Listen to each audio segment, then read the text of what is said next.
Psych2Goers, welcome back to our channel. Your support helps us in our goal to spread awareness about mental health and psychology. So thank you for your support. Now to the video. Sometimes making friends can be hard. Have you been through this scenario? You start your first class. It's your first day back to school.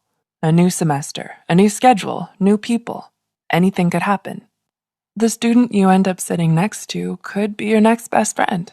The possibilities are endless for friendship. That's what you think your first day. The next day, the hope is still there. It lasts the week, maybe the month. But then you soon find your hope dwindling down as you haven't seemed to make an impression on anyone. And you start to wonder, do people like me? Don't worry.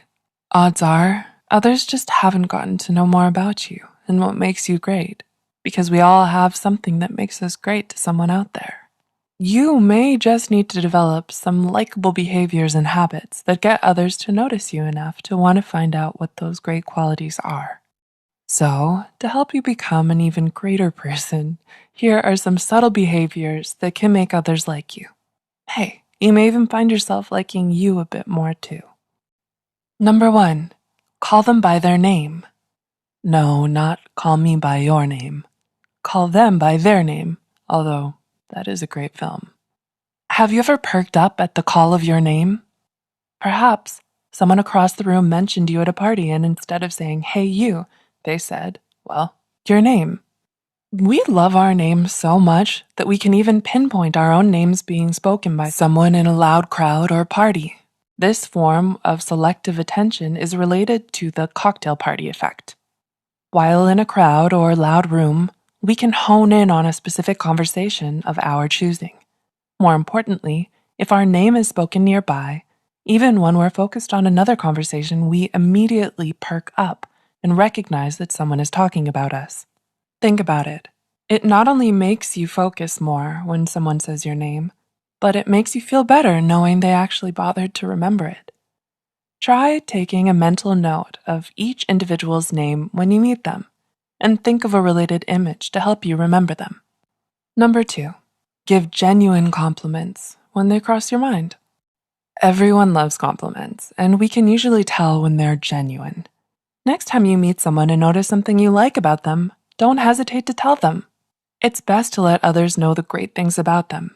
Wouldn't you want to know if someone is thinking highly of you? When we speak of others in a positive light, people will associate the traits we use to describe that person with ourselves. This happens when we talk about someone to someone else.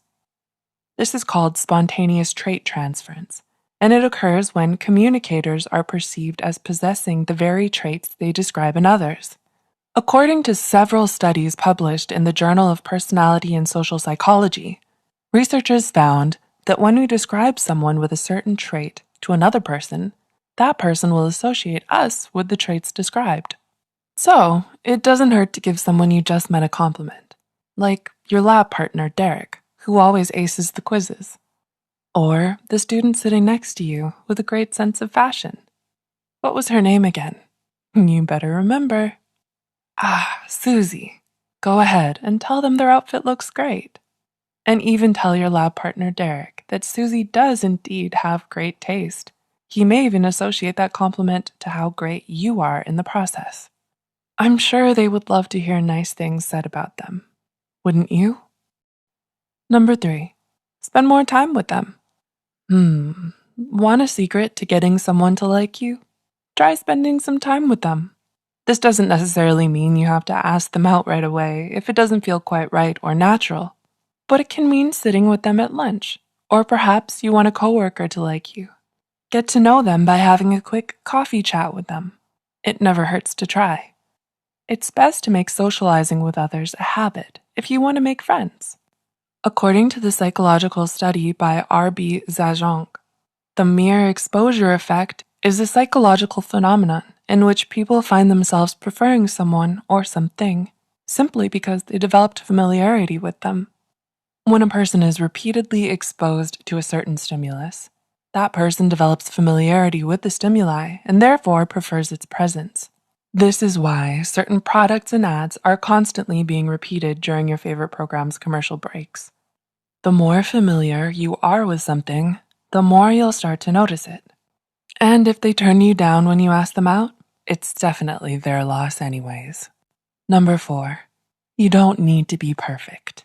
There's no such thing. You may think that you have to appear perfect to attract others your way. How could your friend possibly like you if you don't ace every single test? How could they admire you if you don't look extremely fashionable every day?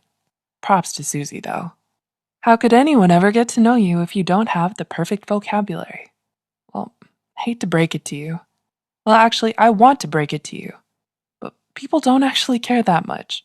While you might think otherwise, often people find this so-called perfection intimidating, distant, or unattainable.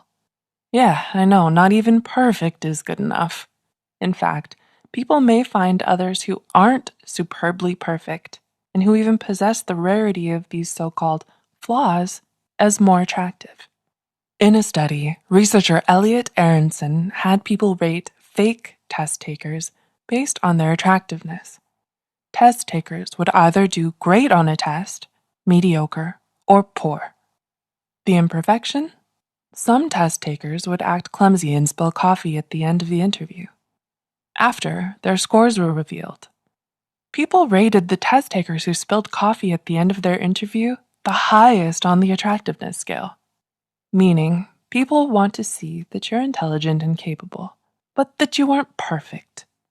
As the research paper states, a superior person may be viewed as superhuman and therefore distant. A blunder tends to humanize them and consequently increase their attractiveness. Poor test takers, mediocre test takers, and even great test takers were still rated lower than the superior test taker who scored great and spilled coffee at the end. Others may be intimidated if you come across as perfect and make no mistakes. They want to see that you're human. But when you show you're capable and yet still relatable as a human being who makes mistakes, people tend to like you more. Number 5, look to the positives first. You know that one person in a group who always has the nicest and most positive things to say? Do you ever feel an aura of happiness and peace when around them? They never seem to complain, and when they do, it's only because of a particularly important reason. Like, there was a hair in my taco salad order. Something like that. They seem to emit this bright, positive energy that makes others gravitate towards them. Why can't you do the same? A research paper from the University of Hawaii and Ohio State University suggests that many individuals can unconsciously tell what mood you're in just by being around you. Seems fair, right? So if you display positive emotions, others are likely to mimic your happy facial expressions and gestures. Therefore, they're likely to feel positive emotions around you and want to be with you more. Meaning, if you go ahead and try to look to what makes you happy first, others will like your company, and ultimately you. All you have to do is make it a habit to look to the positive of a situation before the negatives.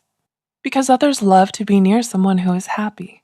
And if you can find the light in any dark situation, isn't that something to be happy about? Number 6, you actively listen and let others talk about themselves too. When we try to jump into a conversation and interrupt someone with our own thoughts on the subject prematurely, it can backfire. As much as we humans love to talk about ourselves, it's important to realize others want to talk about themselves too, which means if you let them, they may just like you a bit more. Harvard researchers discovered that taking the time to talk about yourself can have its rewards. In one of the 5 studies, subjects sat in an fMRI machine and had to respond to questions about either their own opinions on a subject or another's. Regions of the brain associated with reward and motivation were most active while talking about their own thoughts on a subject, as opposed to others. In fact, the need to talk about ourselves is so strong that in another study conducted by Harvard researchers, some subjects even declined money to talk about themselves more. As the research article states, self-disclosure was strongly associated with increased activation in brain regions that form the mesolimbic dopamine system, including the nucleus accumbens and ventral tegmental area. Moreover, individuals were willing to forego money to disclose about the self.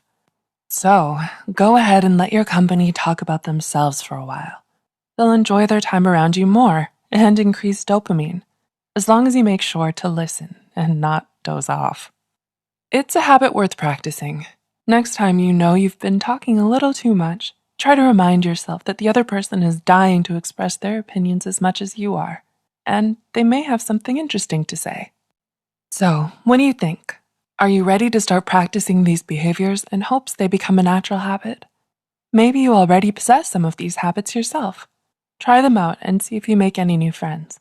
And be sure to let us know in the comments what happened. And if you did make any friends using these habits, you're not alone.